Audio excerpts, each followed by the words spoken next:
Welcome back to the Family Hustle, where we teach normal moms and dads how to earn an income online. And today we are going to talk about my number one new Pinterest strategy that is working so well in 2020. And this is so simple, you guys, but it is something that changed on the Pinterest algorithm, and it's something you should be aware of. And so I actually came out with a brand new course that is all about pinning for profits. And I share about how to get started about using Pinterest to drive organic traffic to your long form content, wherever you are hosting your content for content creation, a blog, a podcast, a YouTube, wherever you are creating content that is solving a problem for your ideal customer to help them understand how you can help them and serve them.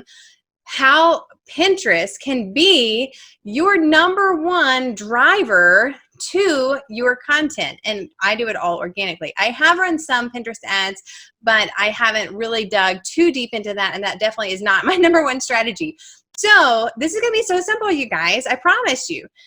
So this is what I noticed. I really started getting more active in Pinterest. I realized that it was driving most of the traffic to my blog. I would say over 75%, and I wasn't even actively repinning my own things. Like, it was not something that I was using. It was just happening in the background. Like, I would create something, I would pin it once, I would repin it every once in a while, but it wasn't something I was really conscious about. It was just happening organically.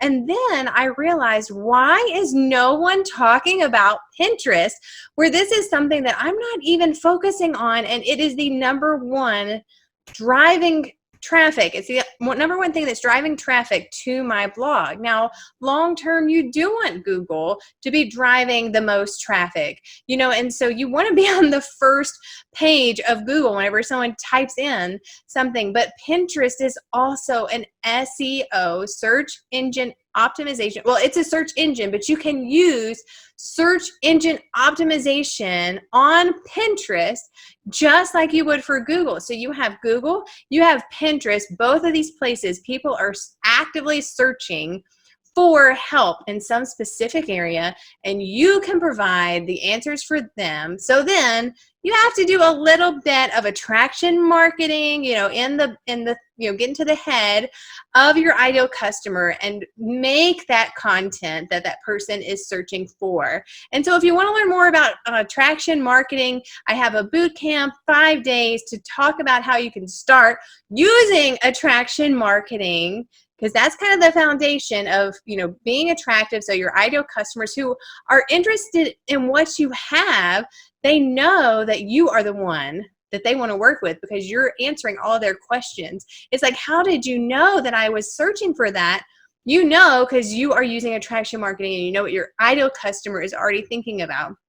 So grab that attraction marketing boot camp. It is in the show notes. But the other thing that I'm going to talk about is Pinterest. And so both of these work together. They really do. If you are using attraction marketing, you're creating content that is attracting like a magnet your ideal customer to you. It's so easy if you are blogging or using some sort of, podcasting, some sort of live long-term form of content that you are creating, this content creation marketing strategy, and then you're sharing about it on Pinterest. If you haven't started using Pinterest for your business and you don't know where to start, I got you covered there too, because I put all of that beginner's guide of using Pinterest for your business in my Pinning for Profits course. You can actually grab both of those, the attraction marketing and the Pinning for Profits, and I promise you, you will learn so much. Your business will explode using those strategies. But this is the number one thing that I will say that you need to do right now if you're using Pinterest,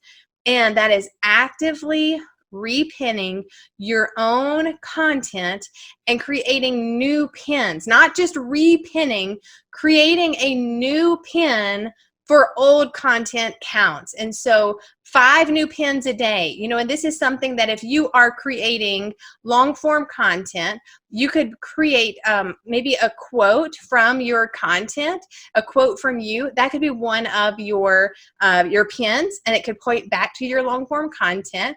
You can create 3 different pictures or 5 different pictures on canva.com. I love Canva, that are all directed back towards that one blog post or that one video series or the one podcast episode. So you could create 5 different visually looking pins, and each one of those would count as a new pin, even though they're pointing to the same place. So this is what I want you to take away today. And this is something, Pinterest definitely is something of a long-term strategy, but I saw a change so quickly in how many people were coming to my blog from Pinterest. Just it went up by several hundred in just like a week of changing my strategy. And my strategy is so simple in the sense that I went back and looked at some old blog posts that were still relevant. That's why you should create evergreen content, so it was still relevant. I created 2 or 3 new pins using canva.com, which is free. And then I repinned those, or I pinned them, but it was repinning because it was the same. It was an old blog post. I didn't write a new blog post. I just did a new pin, and Pinterest was showing it to more people than if I just repinned it from an old board that I had. So think about how you can utilize, as part of your daily mode of operations, how you can maybe think about old content that you've already done, because that's what takes the longest, is creating that content. But if you've been creating content for a hot minute, if you've been creating content for a while, and that content is still relevant, then think about, okay, today, I'm going to create 3 new pins for that one piece of content. And then you can share those throughout the week. And so every single day, think about maybe sharing 5 new pins that point back to old content maybe. You know, and for your whole week, I would say focus one day on new content creation. And then the rest, you know, especially for Pinterest, go back and then start creating pins for old content and driving traffic to your old content. And then the next week, you're a new piece of content, and then creating new pins of old content. So you're going to be, this is a whole new Pinterest strategy. And if you haven't been creating pins, or you want to up your game on how to create eye-catching pins inside my Pinning for Profits course, I go through my step-by-step how I create pins, because that is honestly the first step of Pinterest, is creating eye-catching pins. And so I show you how I create my own pins, and how I use that to be my #1 organic reach, my organic driver to my content. And that is how I build my audience. I build my email list and all of that, and I do it organically. And so if you want to start learning how to use Pinterest to grow your audience, to grow your business, and do it all organically online, then that is the course that you're going to want to get. And like I said, if you want to get both the Attraction Marketing Bootcamp, and then that's all about how to get inside the mind of your ideal customer so that you know what kind of content you need to be creating. But then if you want to be found by your ideal customer using organic strategies, then Pinterest is my #1 go-to for that.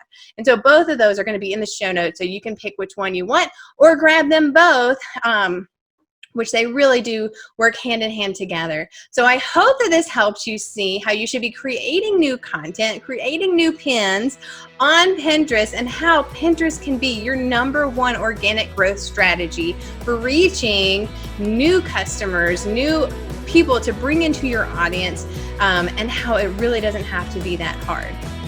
Thanks for listening to The Family Hustle with Angela and Adam Parker. We appreciate you guys being here. If you're listening, don't forget to take a screenshot and share it into your stories and tag us at Grassfed Mama. Also, don't forget to subscribe and leave us a review on your podcast player of choice. That helps other people find out about what we're doing, and it's the best thing you can do to help us grow the podcast.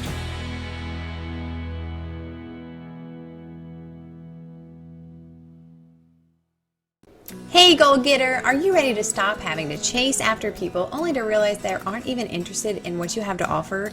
You spend months trying to build rapport and get to know them, and then they never seem interested in buying. What if you could attract your ideal customer to you and have them reaching out for more information about your business and what you have to offer? If this sounds like something you want more info on how you can put into practice, join our Attraction Marketing Bootcamp, where we take 5 days to dig deep into discovering what your ideal customer wants and how you can be the most attractive to them through branding and developing a customer journey. Over the 5 days, you'll have worksheets and videos to guide you through this self-study. To learn more, head on over to grassfedmama.com/attraction marketing. And now back to the show.